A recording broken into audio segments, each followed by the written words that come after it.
The overall goal of this procedure is to identify RNA-binding proteins in live cells and map their RNA-binding regions using UV-mediated photocrosslinking followed by mass spectrometry.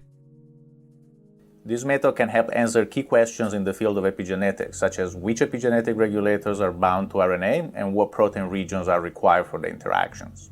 The main advantage of this technique is that it does not involve purification of the protein-RNA complexes, and therefore requires little material and identifies proteins bound to any type of RNA. As presented, this method focuses on nuclear proteins because that is our scientific interest, but with minor modifications in the fractionation steps, it could be used to study RNA-binding proteins in other cellular compartments.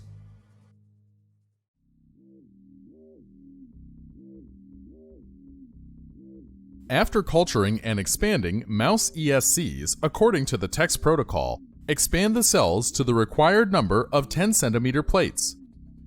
Before the plates reach confluency, add 4SU directly into the medium to a final concentration of 500 micromolar.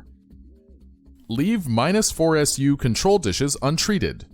Gently shake the plates to homogeneously distribute the 4SU throughout the medium.